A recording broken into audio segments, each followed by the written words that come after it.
Assalamualaikum warahmatullahi wabarakatuh. Perkenalkan, nama saya Nuriskia. Saya kelas dari akuntansi A angkatan 22. Tujuan pembuatan video ini untuk melakukan regresi linier berganda dan uji asumsi klasik secara bersamaan menggunakan program SPSS. Untuk mempersingkatnya waktu, kita langsung lanjut ke tutorialnya. Cekidot. Pertama-tama kita input data tabulasinya dengan cara klik new dataset, langsung klik variable view. Selanjutnya di kolom kita masukkan variabel x1, x2, x3 dan Y. Setelah itu di kolom desimal kita ganti O semua karena datanya tidak berbentuk desimal melainkan berbentuk bilangan cacah. Kemudian di kolom measure kita ganti scale.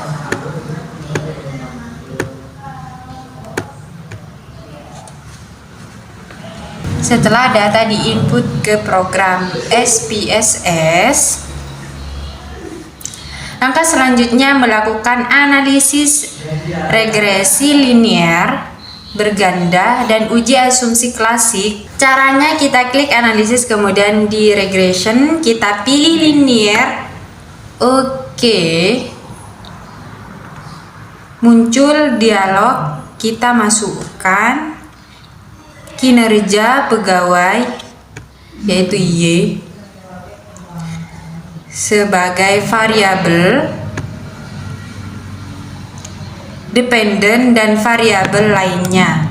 Collinearity, diagnostik,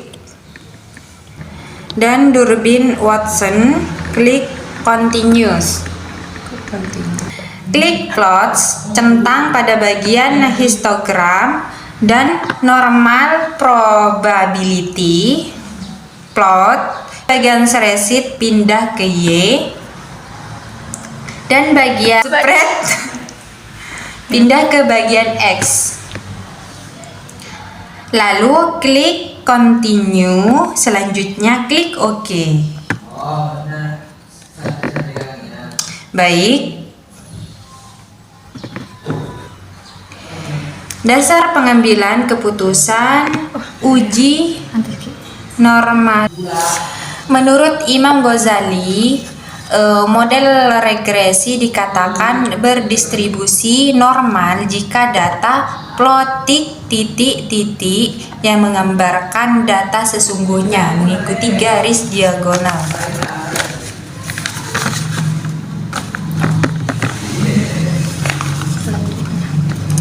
Selanjutnya kita lihat hasil uji normalitas probability plot. Di sini terlihat bahwa titik-titik yang tidak mengikuti garis diagonal, maka dapat disimpulkan model regresi berdistribusi tidak normal. Hal ini juga sudah dibuktikan dengan uji Kolmogorov-Smirnov yang telah saya lakukan. Selanjutnya, dasar pengambilan keputusan uji heteroskedasitas.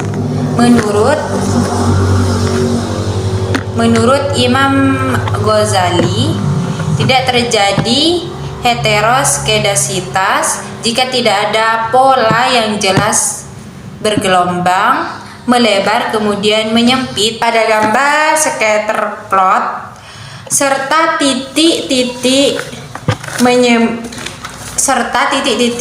menyebar di atas dan di bawah angka 0 pada sumbu Y. Kita lihat hasil uji heteroskedasitas pada gambar scatter plot. menunjukkan bahwa tidak ada gejala heteroskedasitas. Selanjutnya uji multikolinearitas.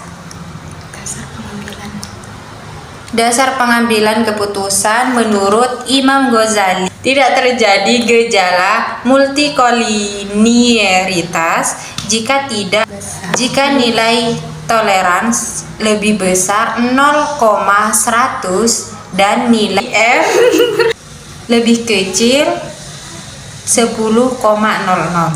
Hasil uji multikolinearitas, kita lihat koefisien. Di sini terlihat hasil toleran dan VIF dari variabel 1, 2, dan 3. Dapat dilihat bahwa hasil tolerannya lebih besar dari 100 dan hasil VIF-nya kurang dari 10. Maka dapat disimpulkan bahwa tidak ada gejala multikolinearitas.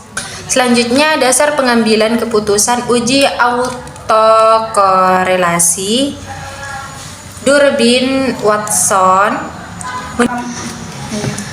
Menurut Imam Ghazali, tidak ada gejala autokorelasi jika nilai Durbin Watson terletak antara DU sampai dengan 4 kurang DU. Hasil uji autokorelasi diketahui N sama dengan 15. Nilai N kita lihat di tabel deskriptif statistik. Sedangkan pada nilai DW kita lihat di model sumari. Dan nilai DW ialah 1,098. Dan untuk nilai DL dan DU di sini saya sudah mendownload di tabel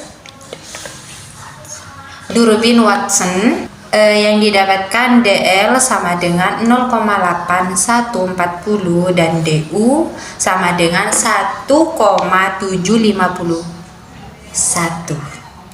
Sedangkan 4 min DU sama dengan hasilnya 4 min 1,7501 sama dengan 2,2499. Dapat disimpulkan bahwa terdapat gejala autokorelasi. Selanjutnya, dasar pengambilan keputusan uji T menurut Imam Ghazali, jika nilai SIK kurang dari 0,05 maka artinya variabel independen X secara parsial pembangunan terhadap variabel dependen Y. Hasil uji T dapat kita lihat pada tabel koefisien. Pada kolom SIK dapat dilihat bahwa variabel gender lebih besar dari 0,05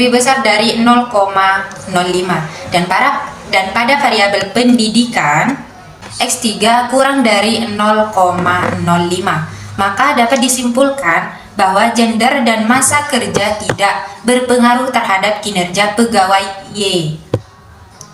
Sedangkan pendidikan X3 berpengaruh terhadap kinerja pegawai.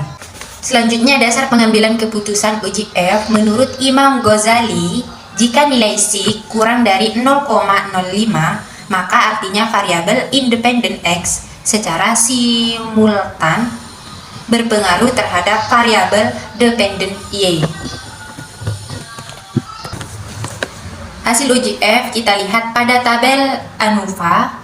Pada kolom SIK diketahui nilainya kurang dari 0,05.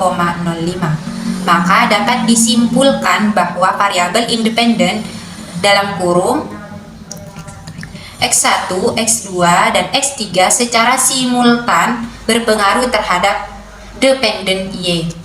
Pada uji R kuadrat dapat kita lihat pada tabel Model summary berhubungan variabelnya ada 3. Ambil hasil pada kolom adjusted R squared, hasilnya yaitu 0,398. Jika dipresentasikan, hasilnya yaitu 39,8%.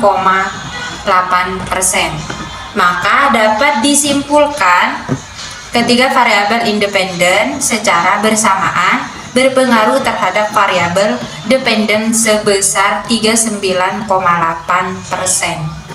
Baik, sekian yang dapat saya jelaskan dari tutor tersebut. Saya pamit undur diri. Lebihnya mohon maaf. Wassalamualaikum warahmatullahi wabarakatuh. Samira.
klik statistik, kemudian centang bagian deskriptif.